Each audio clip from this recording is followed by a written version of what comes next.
Dictation start होगी 5 second बाद। Yes, Akhara Parishad के अध्यक्ष रहे महंत नरेंद्र गिरी का फांसी पर लटकना एक गंभीर सामाजिक विकृति की तरफ इशारा करता है। स्टॉप। ऐसी विकृति जो आमतौर पर करोड़ों अरबों रुपए की संपत्ति के लिए होने वाले विवाद से उभरती है। स्टॉप। साधु संतों के बीच वर्चस्व की लड़ाई तो सदियों से रहती आई है, लेकिन संपत्ति विवाद में खूनी जंग का नया खेल आज के दौर में कुछ अधिक ही बढ़ गया है। स्टॉप। देश के 13 प्रमुख अखाड़ों की परिषद के अध्यक्ष के रूप में नरेंद्र गिरी का संत समाज में विशेष सम्मान रहा है। स्टॉप। साधु संतों के बीच उठने वाले विवादों को निपटाने में पारंगत माने जाने वाले गिरी अपने मठ के विवाद को क्यों नहीं सुलझा पाए? Question mark. यह सवाल समाज के साथ साथ सरकार के लिए भी विचारणीय है। स्टॉप। गिरी का सुसाइड नोट संपत्ति के विवाद की कहानी से जुड़ा माना जा सकता है। स्टॉप। गिरी की संदिग्ध परिस्थितियों में आत्महत्या से कुछ और भी सवाल खड़े होते हैं। स्टॉप। इनका जवाब खोजना भी जरूरी है। स्टॉप। बड़ा सवाल यह है कि क्या मठ मंदिरों अथवा अन्य धार्मिक स्थलों की संपत्ति और आमदनी पर नज़र रखने के लिए कोई कानून है? Question mark. और अगर है तो क्या इसका पालन होता है? Question mark. नरेंद्र गिरी का अपने शिष्य आनंद गिरी के साथ लंबे समय से विवाद चल रहा था। स्टॉप।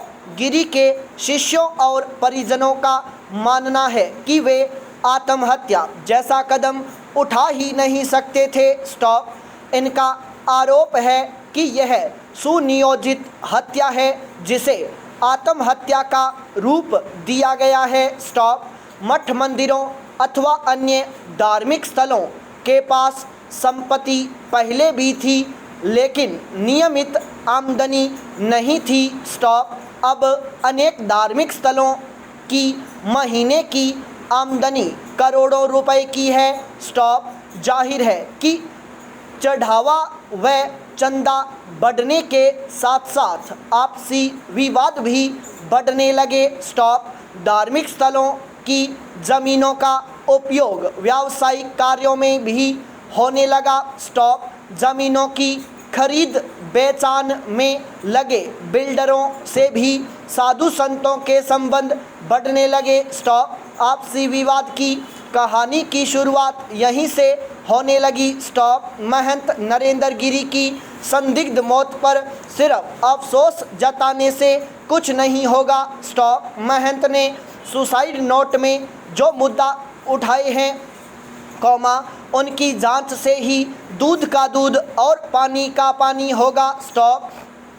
आस्था के इन स्थलों को लेकर साजिश की ऐसी खबरें विचलित करने वाली ही होती हैं। स्टॉप। धार्मिक स्थलों पर संपत्ति विवाद से बचने के लिए कानूनी दायरे में रहकर कुछ नियम भी बनाए जाने चाहिए। स्टॉप। इसके लिए संत समाज को भी विश्वास में लिया जाए। स्टॉप। पैरा। निर्माण क्षेत्र में नदी की रेत या बालू की अत्यधिक मांग है। स्टॉप। एक अनुमान के अनुसार 2025 तक भारत में करीब 2 अरब टन नदी की रेत की जरूरत होगी। स्टॉप।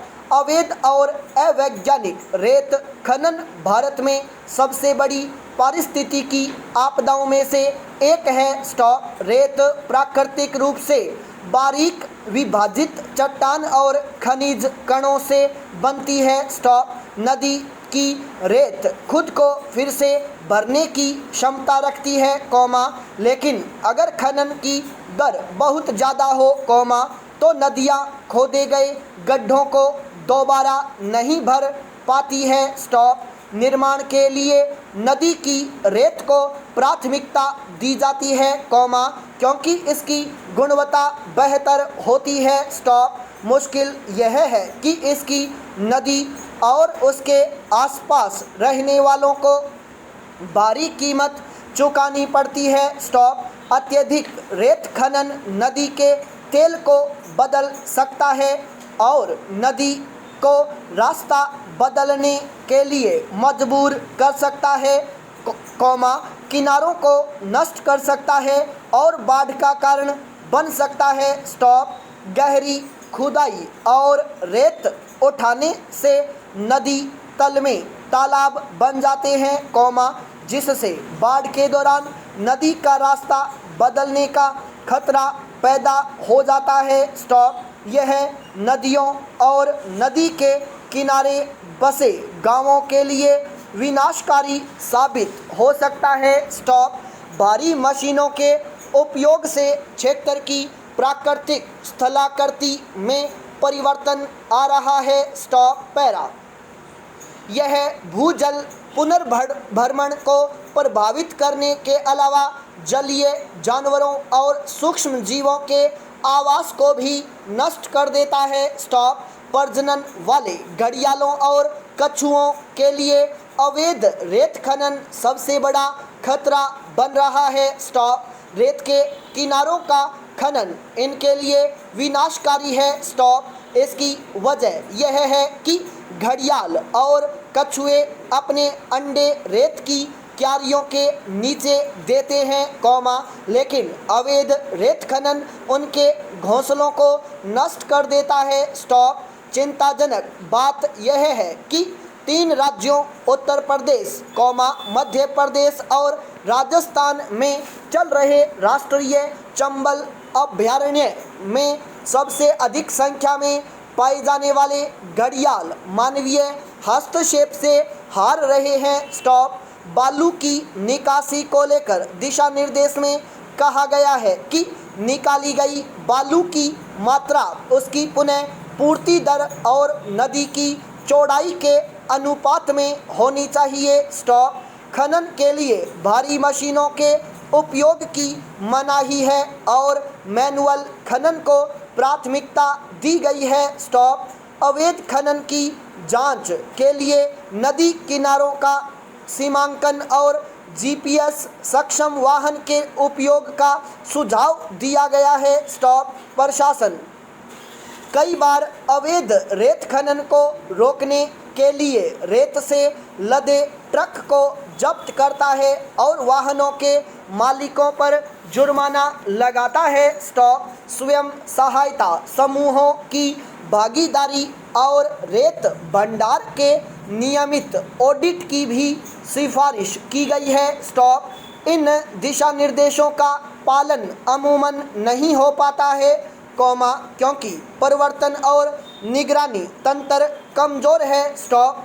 रेत खनन के लिए पर्यावरण मंजूरी देते समय राज्य पर्यावरण प्रभाव आकलन प्राधिकरण द्वारा तय की गई नई शर्तों की अनुपालन की निगरानी में खनिज संसाधन विभाग की विफलता साफ दिखती है। स्टॉप। पर्यावरण पर रेत खनन गतिविधियों के प्रभावों का आकलन और पर्यावरण प्रबंधन योजनाओं के क्रियान्वयन के प्रति राज्य सरकारों की प्रतिबद्धता नजर नहीं आती। स्टॉप। कुछ राज्य निर्माण उद्योग की लगातार बढ़ती मांग को पूरा करने के लिए चट्टानों और खदान के पत्थरों को तोड़कर उत्पादित रेत जैसे विकल्पों की तलाश कर रहे हैं। स्टॉप। अवैध रेत खनन को रोकने के लिए राज्य सरकारों को नई खनिज और रेत नीति बनानी चाहिए। स्टॉप।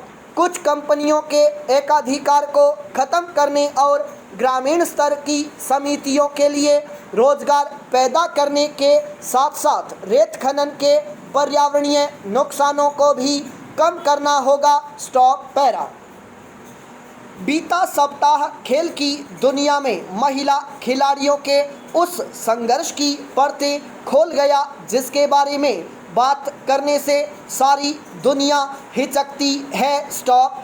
पूर्व ओलंपिक चैंपियन अमेरिका की सिमोन बाइल्स 15 सितंबर को सीनेट की न्याय समिति के सामने अपने साथ हुए यौन शोषण की सुनवाई के लिए उपस्थित हुई। संपूर्ण विराम।